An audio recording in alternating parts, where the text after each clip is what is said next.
기도 많이 하시고 또 이제 세 번째로 가는 오호사입니다. 오호사는 이제 경상북도 포항시 오천읍의 자리를 운제산에 자리 잡고 있는 사찰입니다. 원래 이제 이 오호사도 대한불교조계종 11교구 본사인 불국사 말사로 지정이 되어 있고, 이 사찰의 창건은 신라 진평왕 때 제2시절에 자장조사께서 창건을 하시면서 이름을 항사사라고 이름을 지었습니다. 우리가 항사사 이러면은 항사라는 것은 항아사의 준말로서 인도에 있는 겐즈지강을 말합니다. 그래서 자장조사께서 이곳에서 수행을 해서 많은 성자들이 나오기를 바란다 해서 그러니까 그 겐즈지강의 모래만큼 많이 나오게 한다는 의미로 해서 항아사라고 이름을 지었다고 합니다. 특히 이제 이 절에는 우리 조사 스님 성인 네 분의 이제 그 인연이 서려 있는 사찰이기도 합니다. 산내 안자에서 이제 북쪽에 대공암과 자장암이 있고, 또 남쪽에 원효암이 있고, 서쪽에 의상암이 있는데, 지금은 현재로는 자장암하고 원효암만 남아 있습니다. 그래서 이제 네 분의 성인의 이제 어떤 그런 좋은 기운이 서려 있는 사찰이 아닌가 이렇게 생각이 들고 있고, 또 삼국묘사에 전해오는 이해동진편에 보면 해공 스님과 또 원효 스님은 굉장히 법령 내기를 좋아하셨답니다. 그래서 지금은 이 오호사 앞에 오어지라는 큰 연못이 있는데, 예전에는 거기가 계곡물이 흐르는 이제 물이 있었습니다. 그래서 그 살아있는 이제 물고기를 잡아먹고 그대로 살아있는 상태로 방변을 해서 물고기 2마리를 내기를 했는데, 한 마리는 밑으로 내려가고 한 마리는 이제 위로 끝까지 올라가서 서로 자기 물고기라고 우기는 바람에 나 오자와 물고기 여자를 써서 오어사라는 이름이 짓게 되었습니다. 그래서 특히나 이제 이 오호사에는 다른 스님도 다 이렇게 이제 주석을 하시고 가셨지만, 특히 이제 원효 스님이 굉장히 많이 이제 오래 계시면서 이제 주석을 하셨는데, 우리가 원효 스님에 대해서 잠깐만 또 말씀을 드리면, 원효 스님은 우리 다 아시죠? 그죠? 해골물 일체유심조. 그래서 이제 그 부분에 대해서 조금 설명을 드리겠습니다.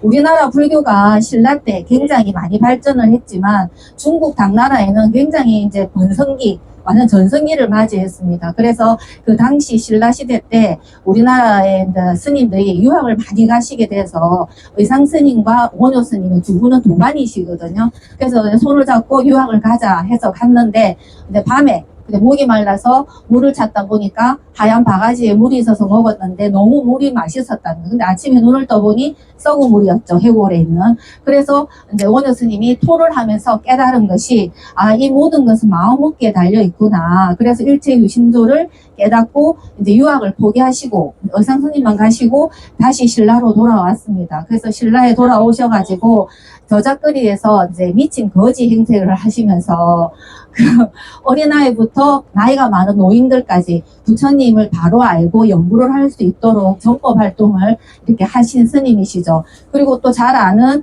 요속공주와 인연이 되어가지고 아들을 놓죠.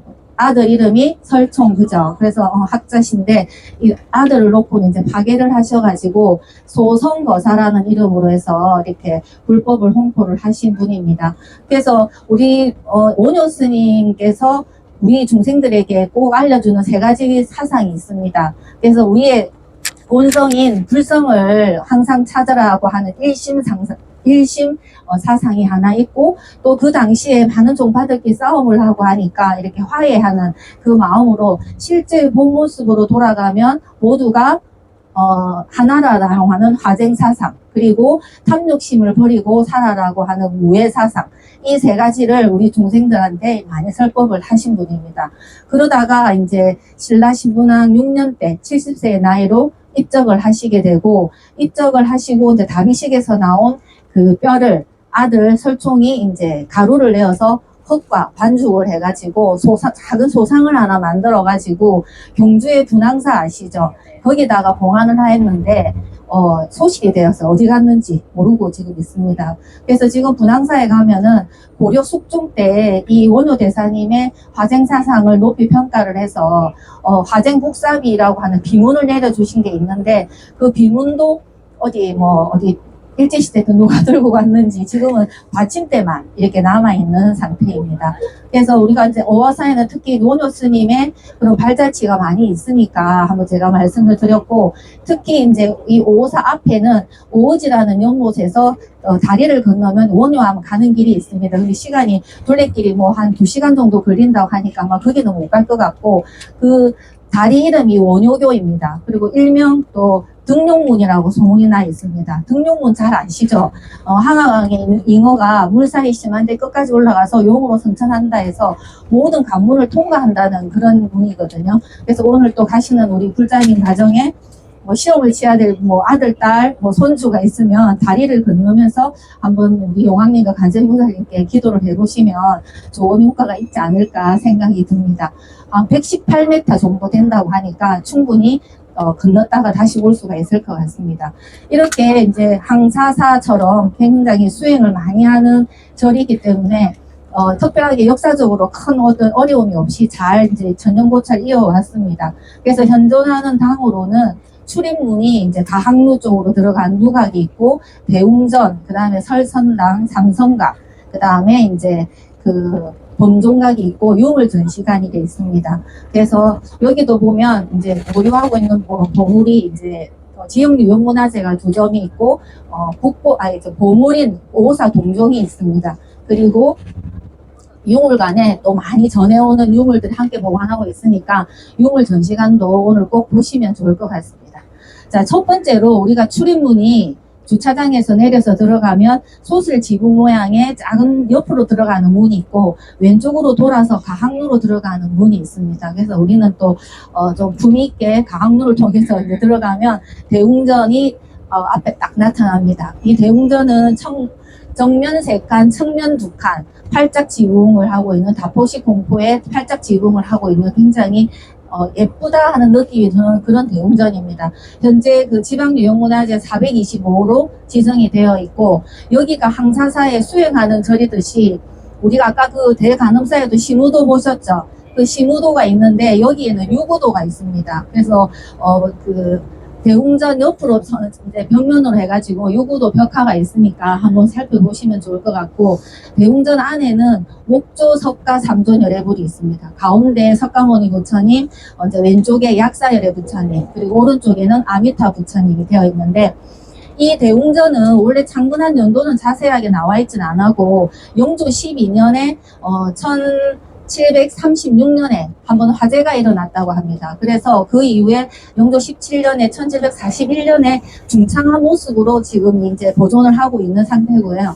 그 삼존불, 목조 삼존불도, 석가예련 삼존불도 그 석가모니 부처님이 앉아 계신 좌대에 있는 묵서 기록에 의하면은 1756년에 검어스님 외에 수조각승 5분이 함께 조성을 하였다라고 기록이 나와 있습니다. 그래서 이 목조석가 삼존불도 역시 지방유형문화재 지금 지정이 되어 있으니까 참배를 한번 잘 해보시면 좋을 것 같습니다. 그리고 대웅전 뒤쪽에 나한전 16나한을 모신 정각이 있고, 또 여기는 삼성각이라고 우리 보통 절에 가면 있는데, 여기에 우리가 일반적으로 삼성각이라 하면은 최성열애 부처님과 나반존자님, 그 다음에 산신님 이렇게 모시죠. 근데 여기는 산신 대신에 용왕님을 모시고 있고, 산신은 뒤쪽에 산영각이라 해가지고 운제산에 있는 산신은 또 따로 있습니다. 네, 그렇게 이제 되어 있고, 유물관도 굉장히 이제 볼거리가 많이 있는데, 이 유물관에서 꼭 봐야 될 것은 오오사 동종입니다. 이 오오사 동종은 고려 고종 3년에 이제 불사를 하였는데, 300건의 이제 동을 가지고 대구 동화사에 보내져서 거기서 대장장인 송강에 의해서 이제 조성이 되었다는 그 기록이 명문에 적혀 있거든요.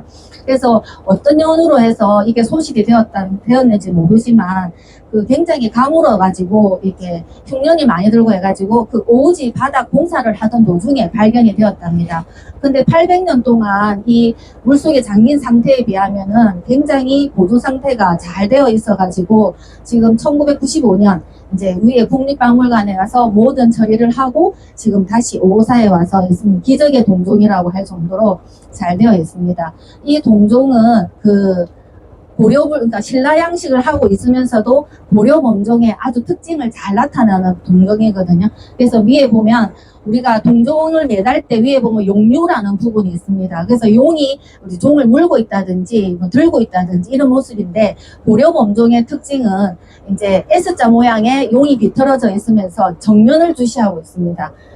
용이 정면을 주시하고 있고, 그 옆에 소리가 잘 나게 하는 음통이 있는데, 그 음통 위에 보주가 있습니다.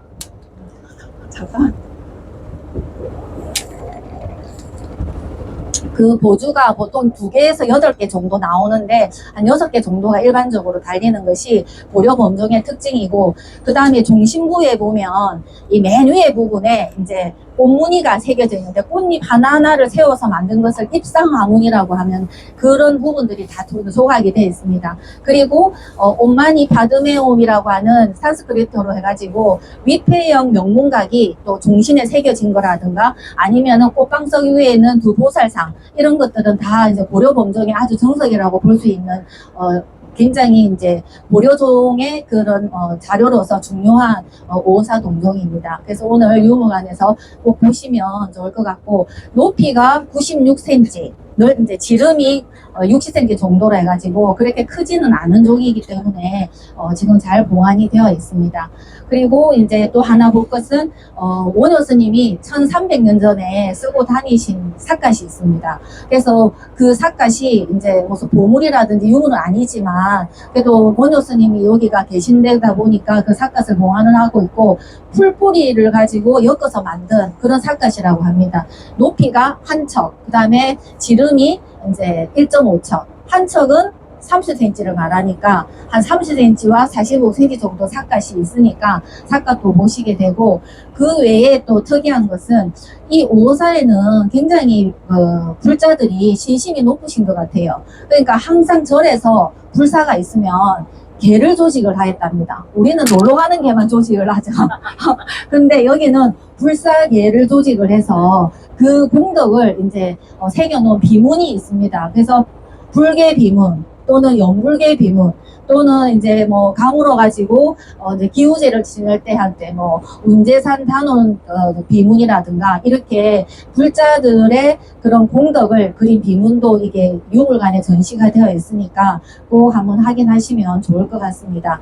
그리고 또 운제산이라고 하는 그 이제 이름이 구루문자의 사다리 제자거든요. 아까 앞에서 말했다시피 그 네 분의 스님들 도력을, 법령 내기를 좋아하셨는데, 이제 특히 이제 이 원효 스님하고 이제 해공 스님이 이제 맨 꼭대기에 해공 스님이 계시고 원효 스님 맨 밑에 계시니까 만나러 갈 때마다 그 구름으로 다리를 만들어 가지고 이렇게 만났다라고 전해지는 게 운제산의 또 특징입니다. 아마 충분히 도력이 뛰어나시니까 그 가능하지 않았을까 생각이 듭니다.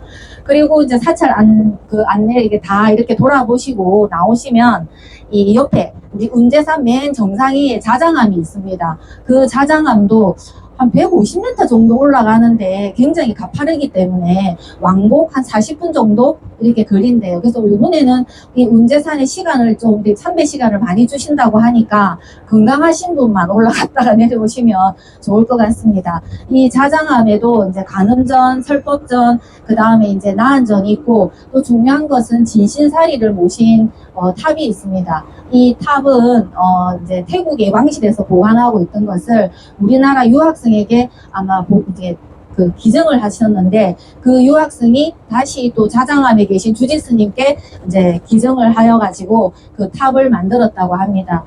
세존 진보탑이라고 해서 봉발탑 모양으로 뒤에 되어 있으니까 꼭 올라가시는 분은 꼭 그것까지 확인하시고 내려오시면 좋을 것 같습니다.